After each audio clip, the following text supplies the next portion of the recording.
Hoplite Battle Royale is becoming Minecraft's most popular server, with custom weapons that do insane amounts of damage, but are these custom weapons too OP?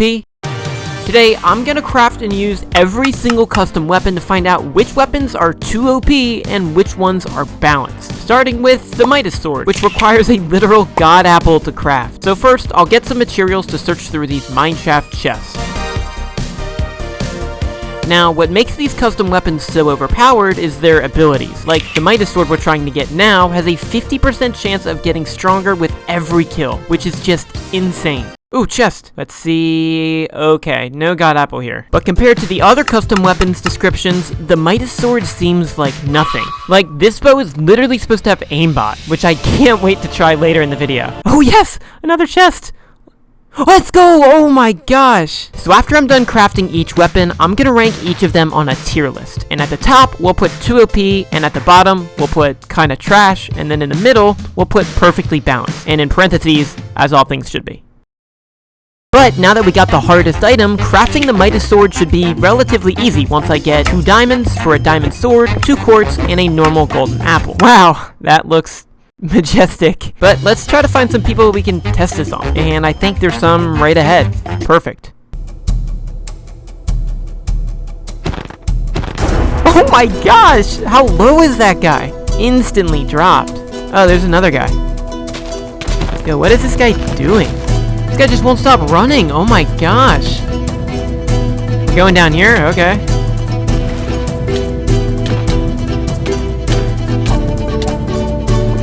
Oh my gosh, that guy drew that out for way too long. Yo, what? Come here. Wait, what? Are you oh my gosh, dude. Oh. But I would put the Midas Sword just barely at 2 OP. It doesn't seem that difficult to craft and can definitely get close to being overpowered if you upgrade it enough by killing players. So in my opinion, it's a bit too OP. But does this even compare to the Emerald Sword, which gets stronger just by getting emeralds? Well, in order to craft it, we need a villager bell, which, believe it or not, is the most difficult item to get because there's only 1 bell in every village, and everyone just bum rushes it. But it looks like no one else is here, which is unusual. Yes, let's go. The only other things we need are 2 emerald blocks, which we can just trade for, 2 diamonds for a diamond sword, and a golden carrot. This sword looks kinda stupid, I'm gonna keep it real with you. But supposedly every time I kill a mob with it, they now drop emeralds. Let's see. Whoa, that's kinda cool. And if I get enough of them, I can actually upgrade my sharpness. Bro, what? That's so cool! I ended up getting emeralds the entire game until I got sharpness 4. But because I spent so much time on this and not gearing up, I died super early in the deathmatch. Bro. But either way, the Emerald Sword is a super cool weapon that I would say is balanced. It's decently difficult to craft since there's only 1 villager bell, and also has a lower base damage level than the Midas Sword. All that considered, this bow is probably the coolest thing ever.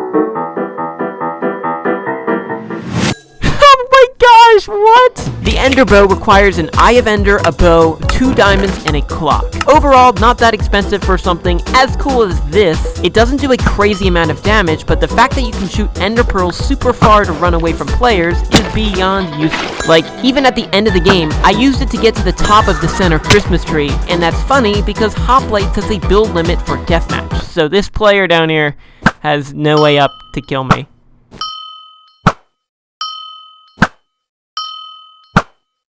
Yeah, I'm a scumbag. So, if an annoying kind of player gets a hand of the Ender Bow, I would say it's OP, because you can just teleport away from enemies. But if you're a respectable human being, it's pretty balanced, as it doesn't do that much damage. Just like the Ender Bow, the Dragon Katana also teleports you, but you need player kills in order to do it. And it's way harder to craft, needing 2 ancient debris, a diamond sword, a fire charge, and 1 obsidian. So overall, I would say it's a pretty good sword, but since it's really hard to craft, I would say it's perfectly balanced. But while that's all cool and all, it's time to get the aimbot bow,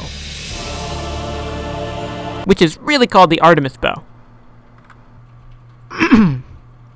And this might be the hardest crafting recipe yet. I need to find an amethyst cluster for the spyglass, 5 gunpowder for TNT, and 2 diamonds. So while I'm trying to gather these materials, let me tell you about today's sponsor, Southern New Hampshire University, a university with one of the largest accredited non-profit online degree offerings in the country.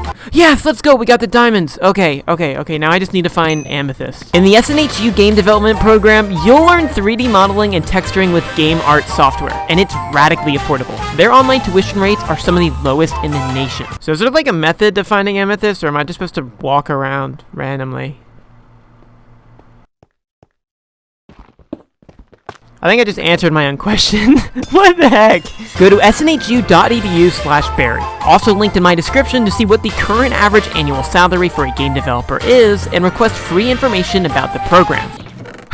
Let's go! We can craft the aimbot bow now! When you request information, a real person will hop on the call and discuss how the program can benefit you personally. It only takes 1 click to find your calling. Boom, let's go. Okay, I'm so excited to use the thing. So if I shoot it at someone... Oh my gosh! It literally like curved into them. I have literal aimbot, bro. What the heck? I'm having an archer duel, bro. This is so funny.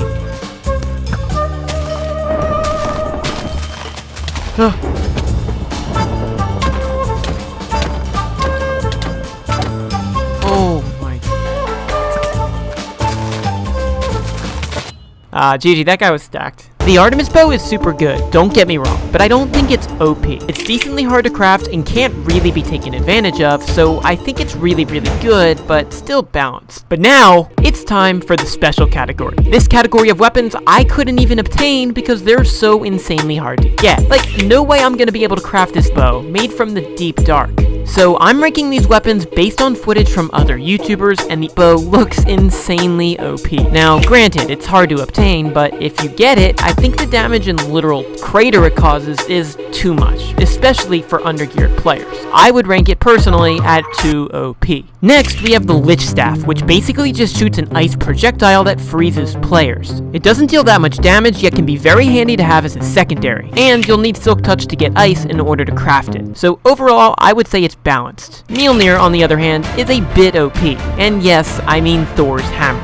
This custom weapon doubles as a projectile and a melee weapon that does more damage than a diamond sword, and can strike lightning. Personally, I don't think it gets much better than that. The only thing that's a bit difficult is its crafting recipe, which is a diamond axe, a lodestone, and a magma cream. Bottom line is, I think it's too OP. Lastly, we have 2 good secondaries, the Pufferfish Cannon and the Reaper Scythe. The Pufferfish Cannon shoots out pufferfish that deals poison to players, and the Reaper Scythe lets you drain players of health. Basically, like lifesteal.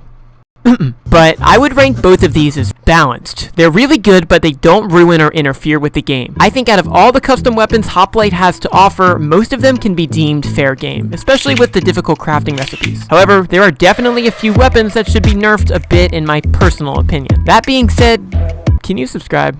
Please.